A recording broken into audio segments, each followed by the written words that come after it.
Welcome back to the Disturbed Chronicles. My name's Cams, and I'm glad you're here because today we're doing a recommended story from one of my subscribers.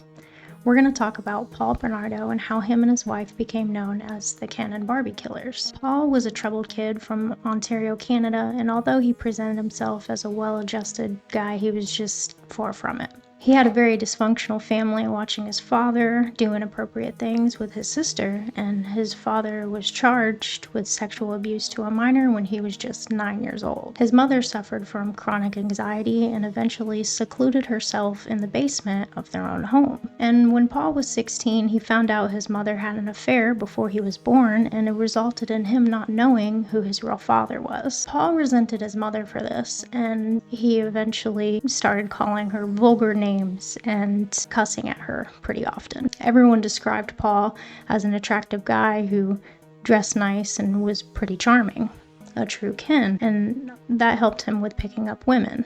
But when Paul was in college, he started being aggressive with his girlfriends or the women that he would bring home, and he enjoyed humiliating them, often engaging in violent intercourse, allegedly beating them.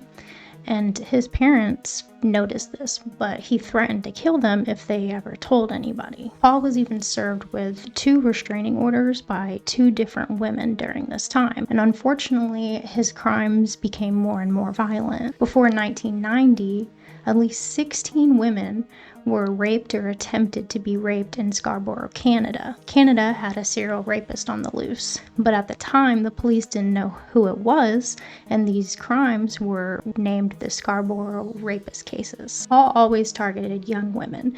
These women were between the age 15 and 21, and it said that he would attack women coming off of the buses alone at night. And the police, they even had to set out a warning for these women to not travel alone. Paul would come up behind the women and attack them from behind so that they couldn't identify him. And another man named Anthony Hainmayer was wrongfully convicted with one of Paul's attempted rapes, and Anthony spent almost a year and a half in prison because of this. At this point, Paul hadn't actually killed anybody yet, at least to our knowledge. Paul met Carla in 1987, and they had an immediate attraction to each other. Apparently, Paul's family was pretty well off, and this gave Carla an upgrade in life.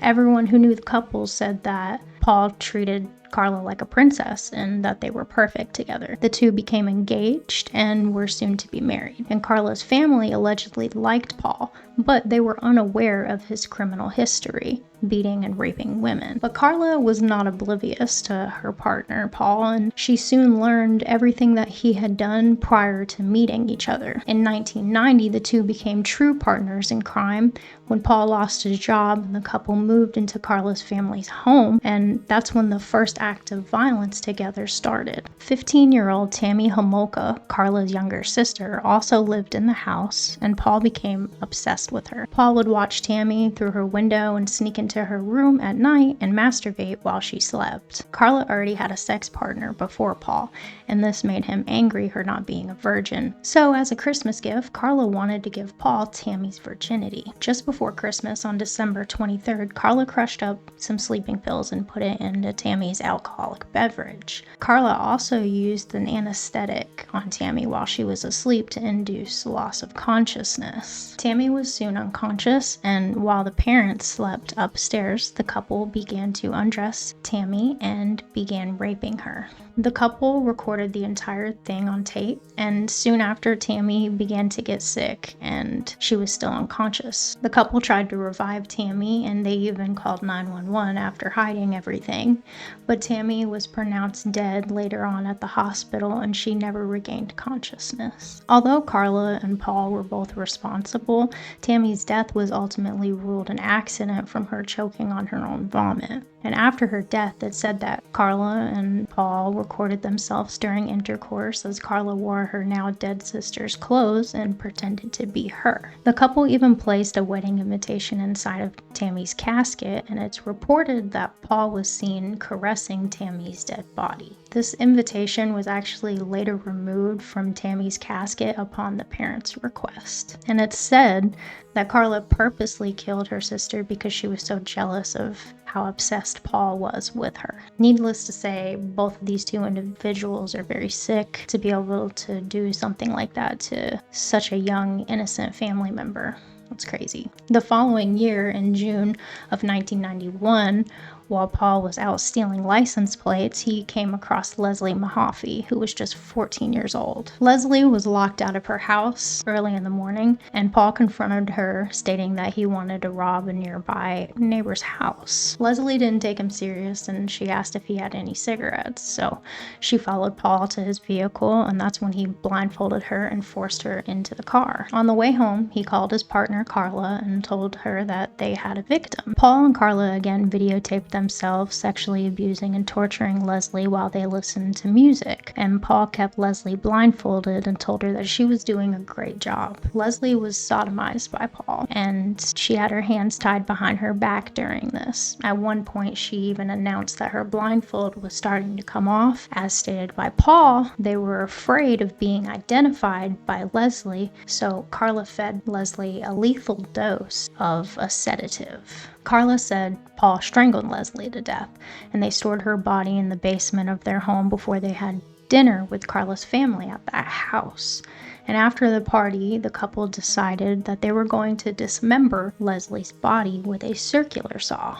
They actually purchased many bags of cement to encase the dismembered body parts. And Paul and Carla then took several trips back and forth to a local lake to dispose of these body parts that are now in cement blocks. Some of these blocks were actually very heavy, weighing like about 200 pounds, so they couldn't actually sink, and they just ended up laying on the shore. And one of these cement blocks was actually found and identified on Carla and Paul's wedding day. So 10 months later, in 1992, the now married couple were driving around looking for potential victims. They pulled over to a church, and that's when they spotted 15-year-old Kristen French. Carla pretended to be lost, looking at a map as Kristen tried to help, and Paul came up behind Kristen with a knife and forced her inside of their vehicle. Several people were actually said to have witnessed this abduction, and when the parents noticed that their daughter didn't come home as prompted,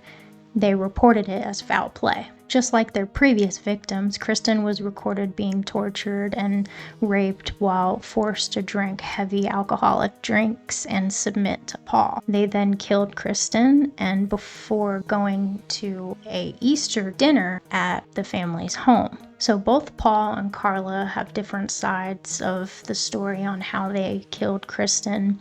Carla said Paul strangled Kristen to death as she watched, and Paul said that Carla used a mallet to beat her before she tried to escape. But we'll never know exactly what happened because of the couple's conflicting stories. 2 weeks after Kristen's disappearance, her body was found in a ditch, laying there naked, and her body had been previously cleaned and her hair was cut, which was said to be kept as a trophy for Carla and Paul. Carla and Paul were both questioned several times about these Scarborough rapes in Canada and about Carla's sister Tammy's death. Now I have a clip that I'd like to share with you guys, which shows some of the people in Canada and what they have to say. Clearly told us that we're dealing with a sexually sadistic offender. Years later, a serial killer brutally targets young girls in another Canadian town. It was gruesome. Who could kill a young teenage girl and dismember her body? Fear sweeps across southern Ontario.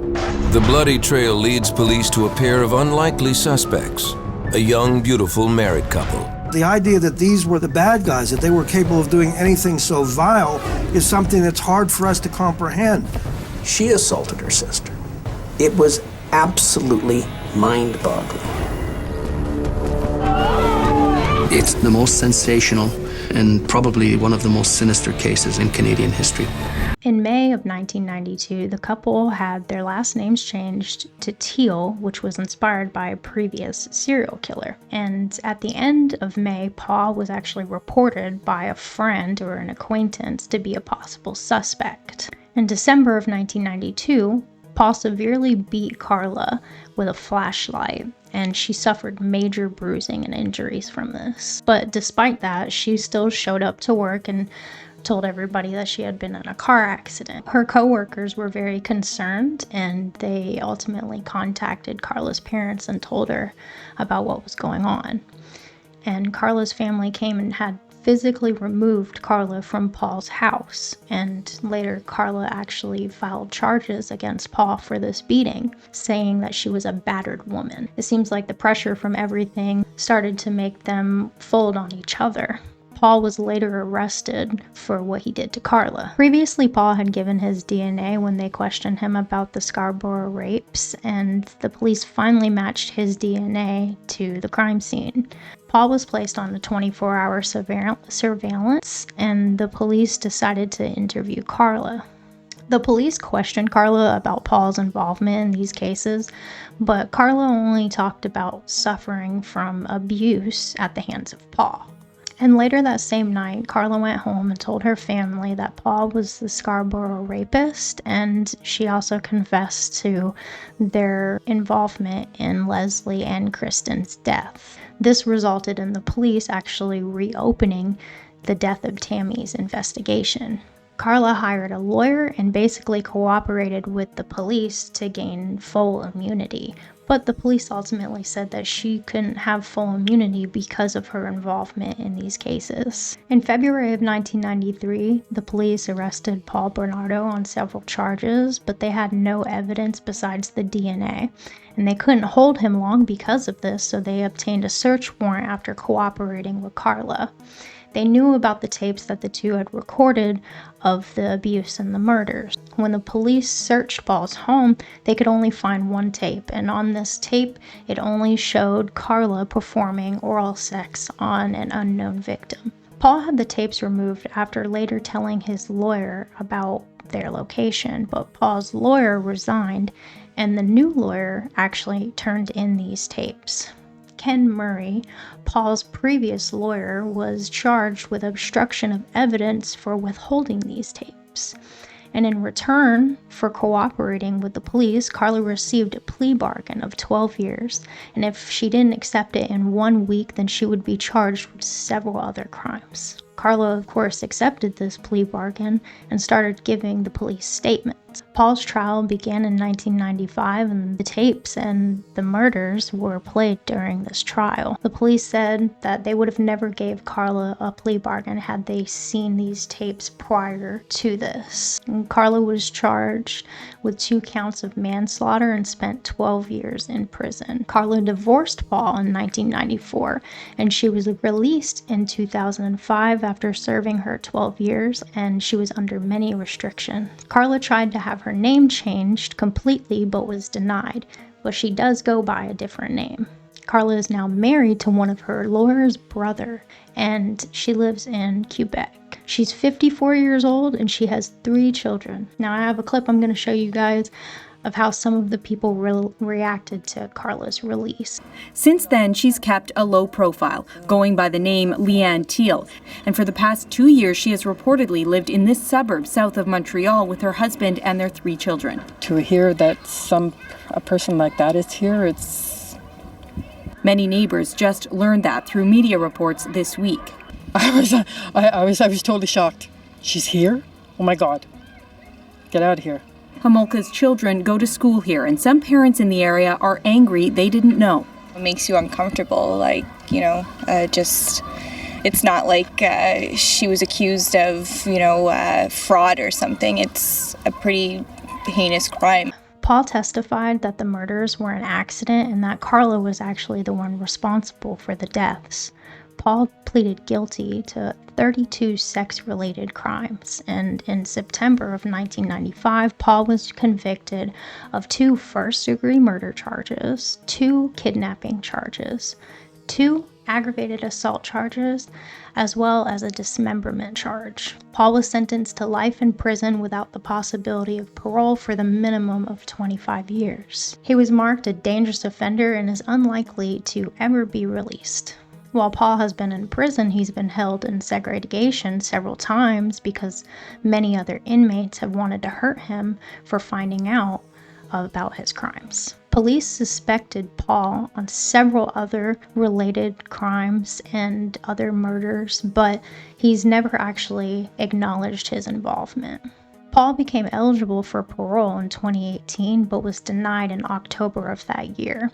He was also denied in 2021, and his most recent hearing was in 2024, and he was also denied. Paul's now 60 years old. A very disturbing case, you guys. And if any of you are interested in watching, they actually have a documentary about this on Prime Video. It's free to watch. It's called the Ken and Barbie Killers. Ultimately, they were called the Ken and Barbie Killers because of their good looks and the demeanor that they displayed. Now, Carla seems to have somewhat of a normal life outside of prison. She has a whole family, and I honestly think she got off a little too easy. I definitely wouldn't want her living anywhere near me and my family. I want to know what you guys think about this. Do you want a woman like that raising children in this world? Do you think that Paul should ever be released on parole? And if you enjoyed this video, make sure you drop a like, a comment, and don't forget to subscribe because it really helps the channel grow. And also, if you have any video suggestions, make sure you drop it in the comments, and hopefully I'll see you guys on the next disturbing video.